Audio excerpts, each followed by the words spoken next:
Hello and welcome to the September Challenge of the 2023 Microsoft Excel Collegiate Challenge. I'm David Brown, an Associate Professor of Finance at the University of Arizona. This month's challenge is sponsored by Equity Methods. Equity Methods is based in Scottsdale, Arizona, and focuses on all sorts of financial modeling around equity compensation like stock options, employee stock ownership plans, etc. Kyle McCall, a senior manager at Equity Methods, is going to tell you a little bit more about what they do. So, like David said, the space that Equity Methods is in equity compensation. Specifically, we are consultants, equity compensation consultants. Now, you may be asking yourself, what does that kind of mean? And if we were to look at a company's proxy, this one is Microsoft back from their fiscal year 2016. There's an entire section dedicated to compensation, the company's compensation philosophy, as well as a table breakdown of an executive's compensation. If we look here, we'll see that the CEO's salary is 1.2 million, which certainly nothing to shake a stick at, but is significantly smaller than what he's receiving in stock awards, or essentially equity in the company given to their employees as part of their compensation package. With this example being at 10x the cash salary is in equity. Microsoft isn't unique. Companies, whether they're Fortune 10, Fortune 100 companies, all the way down to startups, utilize equity compensation as a vital part of their compensation, particularly to high-ranking decision-making individuals. Behind this number here is while maybe niche, a very large ecosystem of companies, whether they're law firms, whether they're regulatory services, all the way down to administration systems like E-Trade, Fidelity. There's a rather large business ecosystem behind it, and Equity Methods positions itself in a couple of different areas, maybe across 50% of it, manifesting kind of three major kind of divisions within the company. Our first one is HR advisory, which focuses on compensation design. So how much cash versus equity should we be granting to our executives? How deep into the company should we be granting this equity compensation? Mix of stock versus option awards, things like that. We also have a valuation department that focuses on valuing some of the more complex awards. Depending on some of your coursework, you may have heard of Black-Scholes models, Monte Carlos. These are some of the techniques we use to value some of the more complex awards that are given or grants that are given to these executives. And then finally, we have the financial reporting division that focuses on how these impact the company's financials. A lot of times, equity compensation is one of the biggest, if not the biggest, expense on the company's books. So there's a lot around that, as well as how does this dilute other shareholders, tax implication, things of that nature. I'll let Kyle go through the case in a little more detail, but the project that we gave you situates itself pretty cleanly into that HR advisory bucket, where we're figuring out, okay, for this company, how can we design a compensation plan that tracks the share pool and different aspects there. As a quick kind of plug for us, we're hiring all the time for entry-level positions, entry-level full-time positions in all of those areas.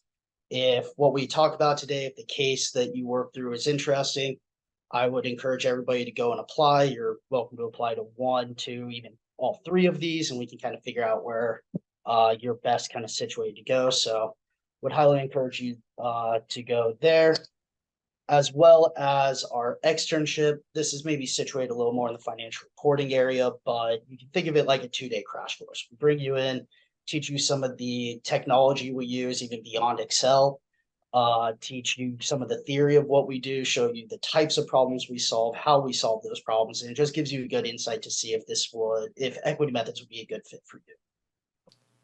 So for this month's challenge, we have a case built around equity compensation. The idea is that you might be an entrepreneur starting your company, and you need to determine how big of a share pool to grant your new employees.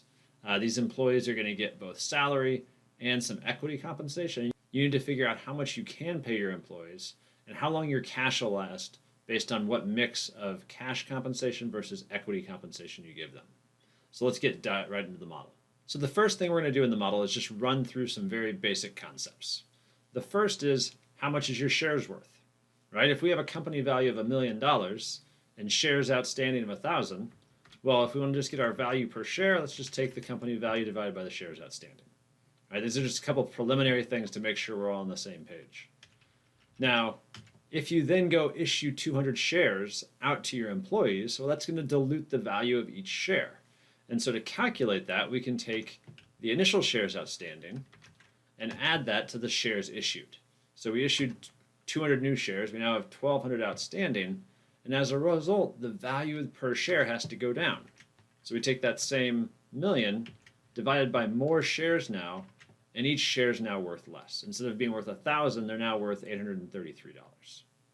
Now we can see what this looks like and kind of the impact on the owner if we come down here. Now we can model out the company value. It's going to be the same either way. Issuing shares doesn't intrinsically change the value of the company. The shares outstanding, however, are changing. We start at 1,000 and we go to 1,200. The value per share, we can also see that that changed from $1,000 to our $833. And finally, the shares that we hold, well, say you're an owner and hold 100 shares, that doesn't change either when we grant them, but your percentage ownership in the company changes, and thus the value per share changes. So your value, was originally 100,000. That's going to reduce down to 83,000 because of the dilution in providing those shares to employees. And so now we can just look at our differences and see that the shares outstanding, whoop, we flipped them the wrong way. Now we can look at the differences by taking after minus before. If we can type it properly, we can copy that down and see that we added 200 shares, but the value per share went down, and our value of our ownership also decreased. All right, so this is just some basic concepts, making sure we got the answers right there. Now in the model, you'll see that we can start on kind of this main model tab, and we have a few controls at our disposal here. Notice these kind of peach highlighted cells. That's going to be where we can drive our model and what's going to ultimately impact our decisions. So here what we're doing is we have two employees, a software engineer and a marketing manager, and we can both pay them based on some percentile relative to market expectations. So we have market benchmarking data over here that shows the salaries for these two employees based on what percentile they are within the market. So, we might want to pay at the 90th percentile to get the very best talent, but we also might not be able to afford that. So that's where the model comes in. So these controls will let us change from the 50th percentile to the 90th, 75th, etc. Now we're going to split then their compensation between equity, so shares in the company, or salary. And this is going to control that. So in this case, we'd be paying 60% of their total compensation, which is given in the benchmarking data, as equity and only 40% as salary. For the marketing manager, we flip it, 40% equity, 60% salary. And those are parameters that we can change, and we'll play with them as we get further into the model. We can also see that we're starting with a $10 share value, 350,000 shares outstanding. The cash balance in the company is $2 million. And we're going to play with the growth rate as well. We'll start with a 25% growth rate in the share value and a 3% growth rate in the salary growth rate, or the total compensation growth rate for our employees. All right, so before we actually build out our model on this tab, we're going to go get the employee details. All right, so here what we want to do is figure out for that employee, given our inputs, how much do we need to pay them? And so we're going to have to go pull data back from this market benchmarking tab. And we'd like to make a formula that's nice and flexible so it works for both positions. 2 isn't hard to handle, but if we had dozens, it'd be a lot more difficult. So what we want to do here is use an index function. And the idea is we're going to index over a set of data. We're going to tell it which row and which column we want. So the data that we want to index over is right here. It's all of our benchmarking data. I'm going to highlight that all and hit F4 to make sure we lock it in place. And so, for example, if we wanted the 50th percentile for a software engineer, we would get the first row and the third column. All right? Or if we wanted the 75th percentile of the marketing manager, we would do the second row, fourth column of that array we're looking at. So now we just got to know which row we want and which column we want. And for that, we can use a match function. And what the match function does is it looks for a value, for example, software engineer, and we then tell it where to look. So in this case, we want to look in this array, the list of the different types of positions. So we lock that. And so what the formula is going to do, or the function, is it's going to tell us what order the thing we're searching for is in. Since the software engineer is the first thing, it was going to return a 1 or the first row. Now we can do the same thing with the percentiles of compensation. And there we can come to our main model and pull in the compensation we want for our software engineer. So if we pull that in and now we look that up in this top row, we're doing a match the same way as before. We're just matching now based on the percentile. And notice that both of those match functions, I put a 0 at the end, and that 0 means we're looking for an exact match. If you want more information on approximate matching, that's another kind of topic we'll save for another time. All right, so once we get that, we get an A. All right, so you saw how I made a mistake there. The mistake was I accidentally referenced D8 instead of C8 in that formula. So we got to make sure we're looking for something that's actually there. And let me explain that. Is that if you're looking for C8, so if we actually go over here, D8 had the value 60%. And if it looks for that in this set of numbers, notice that 60% is not there. Because of that, you get that hashtag NA error. It's not finding what it's looking for. And so to fix the problem, we had to go back and change it to C8, which actually had a value that's in that table. So importantly, that means if we put a value like 55% in here, well, that's not in our table to look up, and now we have an NA error in our data. So we got to make sure we're only using valid data that we're inputting here, and that's something that you build into your models as far as controls, and so users can't essentially break your model if you don't want them to. All right, so we have that. Now we should be able to just copy this down. I'm going to copy our formulas down, and you see that it automatically populates for our marketing manager. So we've got our model nice and dynamic here. We want our equity grant percentage. Well, that's what's going to be back here in D8, so we can pull that in. That's an easy reference. And I'm copying my formulas down here. That way I keep my formatting nice and neat. Finally, we do a couple calculations. So the equity grant size, well, it's just the total compensation times the equity grant. And the annual salary is then the total compensation minus the equity grant. So if we copy those, paste our formulas down, we have all our values for our compensation that we're planning on paying. All right, now we can take this and build out our model to actually forecast the value of the company and our cash position. All right, so now we start out modeling. Our company value is going to start out at the share price times the shares outstanding. Notice that the pool size is cell C13. So equity method set this up for us and already named that cell. So it makes it a little bit easier to work with the model when we have these named ranges. Our beginning shares outstanding are just equal to our shares outstanding. Beginning share value, we have that as well. So a lot of this is just referencing what we have in the model already. Compensation issued is shares. This is what we built that schedule for.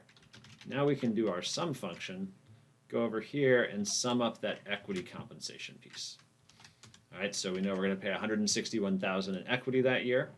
And now we got to figure out how many shares to issue. Right? If we want to give them that much value, well, we take that and divide it by our share value.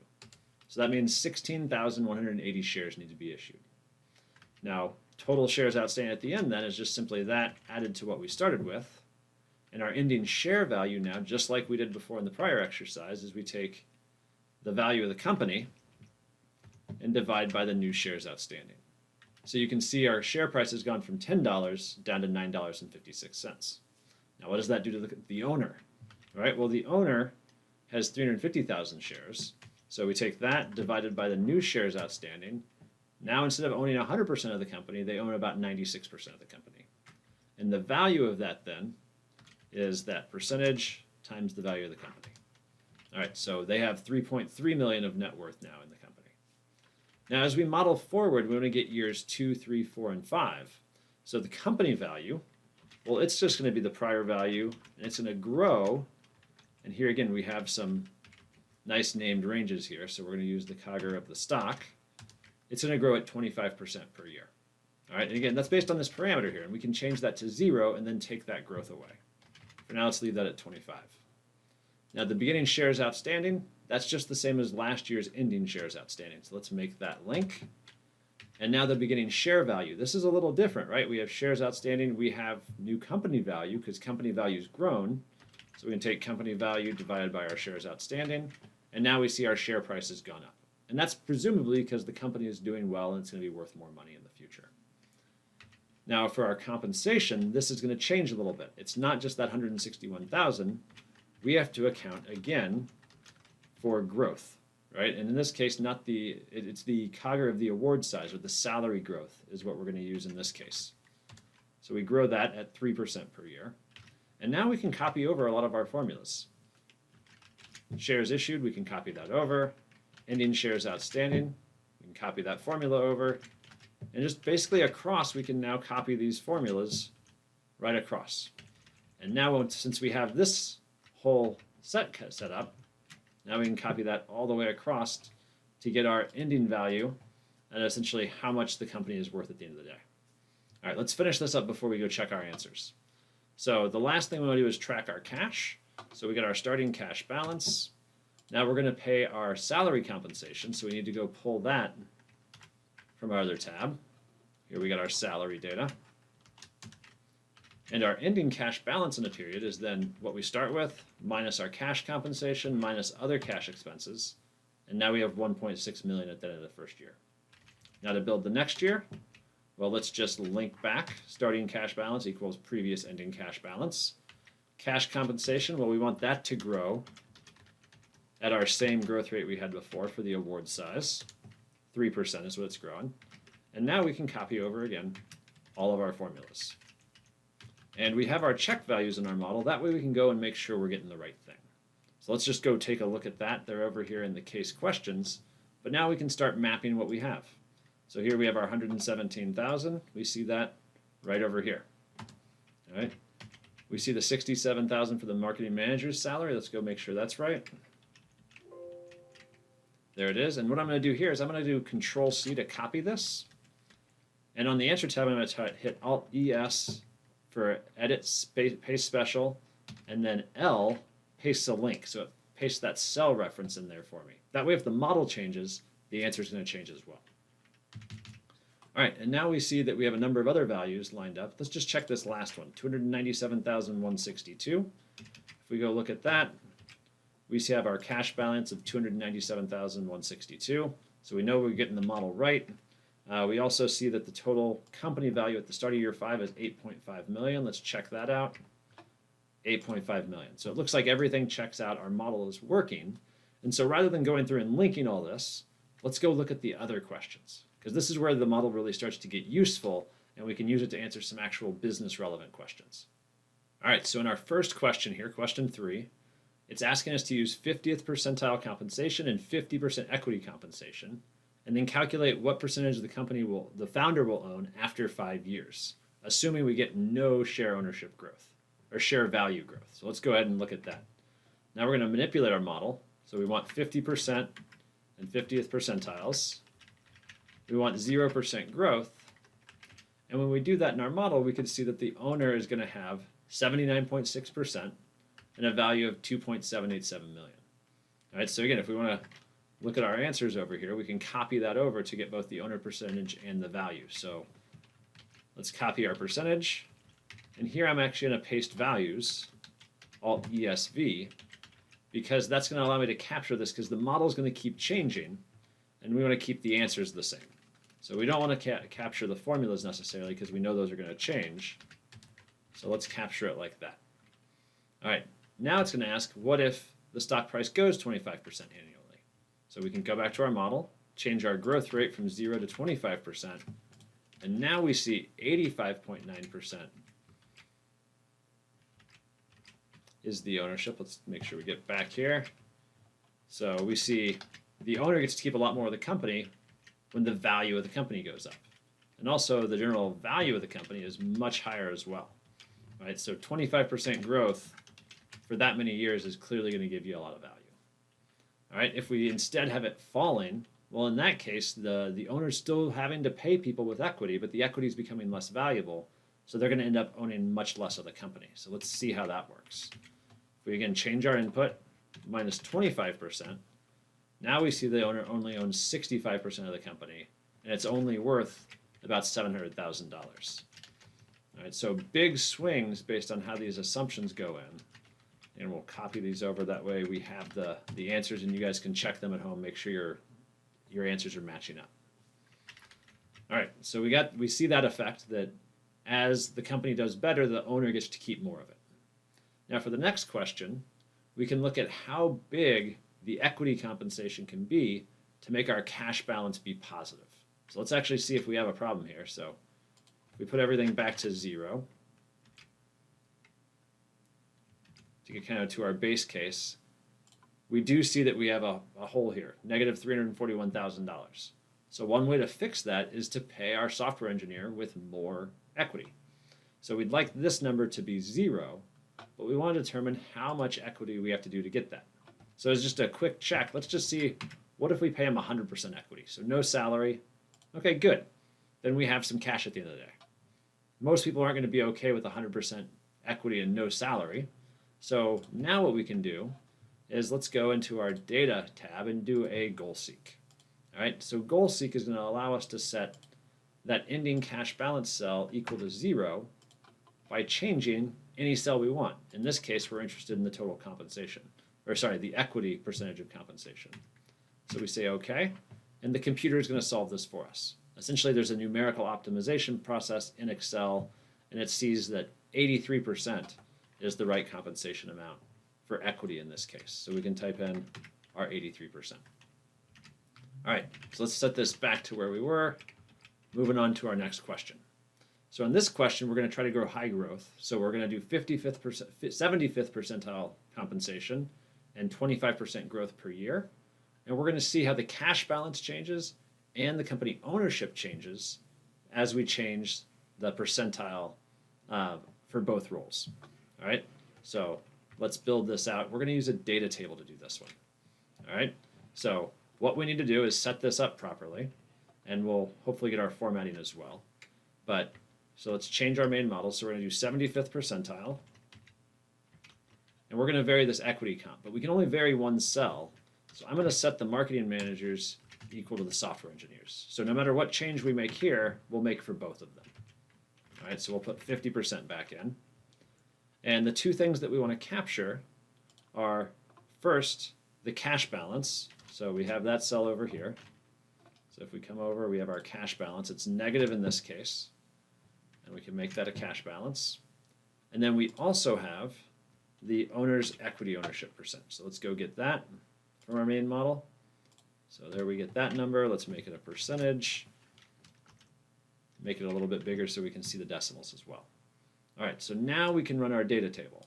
So this is another thing that's under data, and under these what-if analysis is a data table. And so the idea here is we want to take this column input, and we want to put it over in our main model tab. So we want to put it over here to change that cell. However, as you just saw, that didn't work. All right, we get an invalid reference. And the reason is that we need to change a cell that's on this spreadsheet. So if we set up a cell over here that is 90%, now we can actually link our main model back to that cell. All right, so now you see that 90% is changing the model. And now we can actually get our data table to run. So Alt AWT is our shortcut. If we take our column input and we point it right there, it's going to change. It's going to take this 90, 75, 50, and 25 and put it in that cell for us and give us our answers. Except it didn't this first time. Depending on your settings, you might have to hit F9 to recalculate values. So there you can see it populated nice and quickly for us. It ran all those scenarios once we had it all set up properly. So data tables are a really powerful tool to do different kinds of scenario analysis. All right, let's move to these last couple of questions. So in question 6 now, our employee basically says, hey, I need at least 65% cash. All right, so that means maximum of 35% is going to be equity. So let's go ahead and change that back in our model. So if we come back here, we're going to make 35% equity. We're going to keep our 75th percentile compensation. And now we want to see what the cash shortfall is. All right, in this case, we're $695,000 in the hole. So let's take that and paste our values over here. So Alt ESV. All right, so that's a problem. How can we fix it? So let's see where we first have the problem, because that's really what we need to fix. So we see that we go negative first in year 4. All right, we're okay in year 3, but year 4 we go negative. So we can come back and say, all right, well, year 4 is where it goes below 0. That's where we have to fix the problem. And so you can do this by basically raising the amount of money. So we can raise that $695,000 by selling equity. And we can see that the equity price in year 4, let's just go get it. In this case is $9.02. All right, and let's actually double check. We're supposed to have high growth here, so let's go ahead and put that back in. So we're supposed to be in the high growth setting. All right, so now we fixed that for us. So now we actually have a much higher share price. Notice the cash value didn't change because the share growth wasn't affecting our salary compensation. That's why we didn't see any cash balance changes there.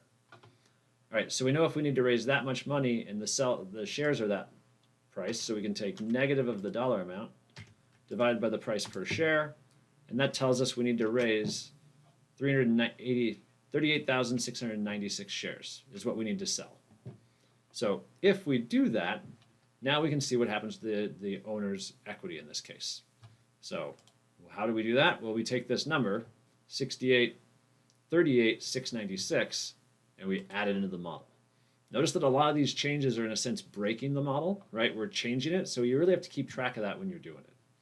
So in this case, we see our shares outstanding, our shares issued, so now we're going to add more shares outstanding at the beginning of the year, 38,696.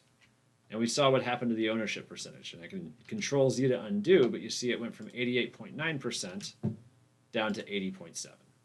All right, so 80.7 is our answer there of the effect of making that change. All right, and you can actually see that because I didn't paste values on my answer, now my answer is actually changing because now share value is changing as well. So that's where you have to be really careful. And let's go ahead and put that back since we already copied our answer in. And we'll put our model back in order. All right, so we got that fixed. Things look like they're working again. All right, now for our last question, we have a couple more assumptions. We're going to assume that cash compensation has to be 30%, so 70% equity. We got to maintain ownership of 80% and maintain a positive cash balance. So let's go ahead and get those assumptions in here. We're also going to assume 25% growth, 50th percentile comp. So let's update our model. We said we're going to do 70% equity. We got that working, 25% growth, and we see we have a negative cash balance here. So what that tells us is that we need to change something. And in this case, the idea is let's change the percentile of compensation for the software engineer. So we're going to figure out the most we can pay them, the highest percentile, without driving cash negative. So we're negative and we're at the 50th percentile, so that means we're going to have to reduce either to the 25th or the 10th. So this is really just a chance to play with the model. So we can see if we drop it to the 10th percentile, oh, we have positive cash and we're looking okay.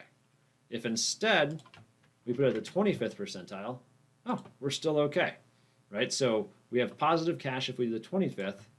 If we do the 50th, now we go negative. All right, so that means the 25th percentile is going to be the most we can do, and ultimately the last answer we have on this case. All right, so in reality, you don't have to stick to 25th versus 50th percentiles, but we would need more data or to interpolate if we were going to figure out, the 40th percentile or the 35th percentile to see what we should do there. So hopefully this case gave you an idea of not only how equity compensation works, but also how you can use a model to answer a lot of business relevant questions. So again, I want to thank our sponsor, Equity Methods, and remind you that the Microsoft Excel Collegiate Challenge, we have the finals coming up in December here in Tucson, and we'd love to see you here. So good luck competing and excel on.